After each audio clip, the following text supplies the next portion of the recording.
So it's absolutely simple what I have to say to you.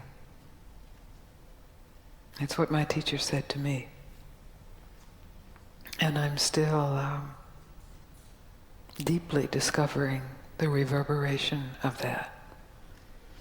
And it's simply stop looking for what you want. Not cynically stop looking for what you want. Because there's a way of stopping looking for what you want in resignation and cynicism and closing down. But innocently, openly, stop looking for what you want in this moment. Not tomorrow when you have it. But in this moment, to take one moment, whatever it is you want, however mundane or profound, and just stop looking for it. And you will find more than what you could ever want. Because more than what can be wanted is already who you are.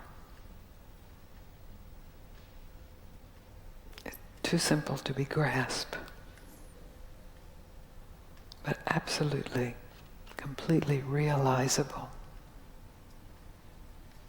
If, and it is a huge if, of course, you are willing to give up your hope that what you want will be found in the next thought, or the next activity, or the next day,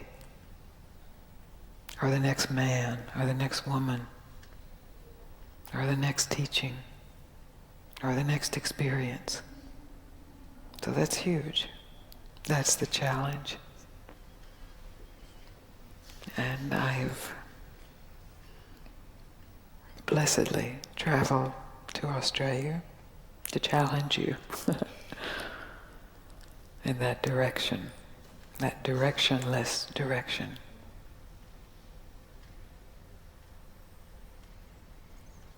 It's so simple that it has to be said over and over, because it just slips right by the mind. And if it's said over and over and in enough ways and then not said, it can just be revealed. Not as something new, but as something absolutely fresh. Not new, but fresh. Who you are is not new, but it is always fresh. Who you think you are is old and dead. We just keep trying to think it a little better, squeeze some life.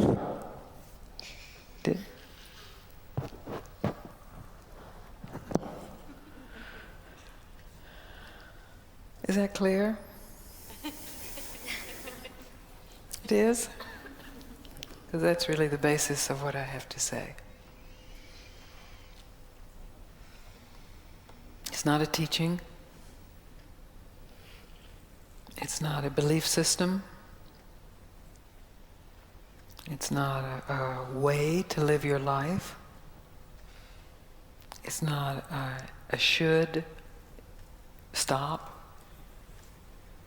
It's not an if you stop, you will be rich and famous and universally loved and never have a sad moment. None of that, I promise.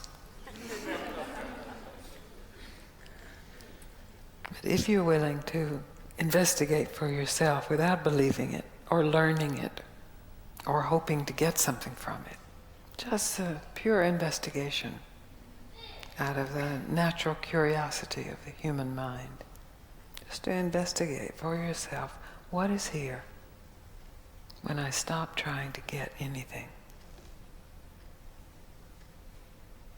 And how much of that is here?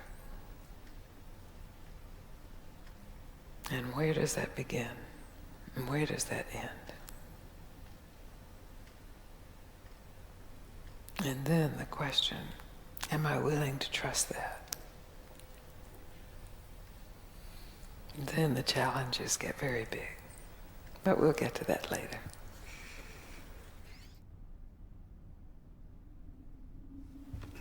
Any questions about what I just said?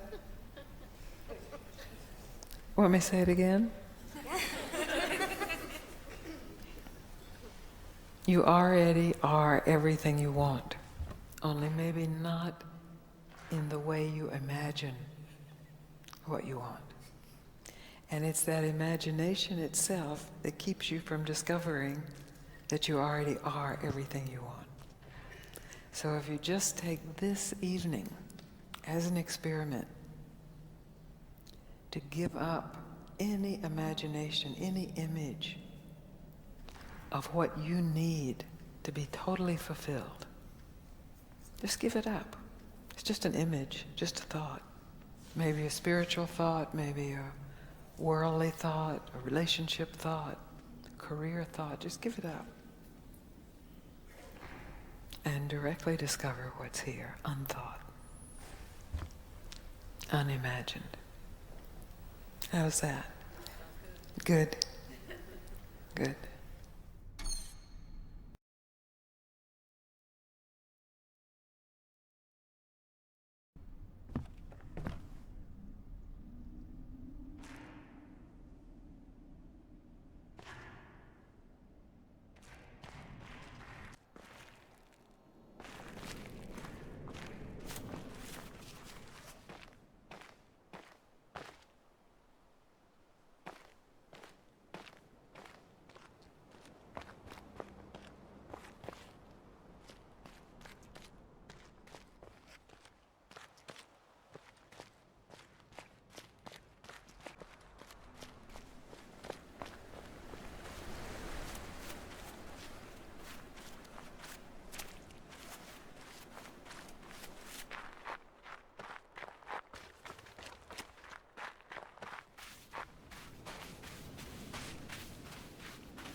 I maintain that the cosmic religious feeling is the strongest and noblest motive for scientific research.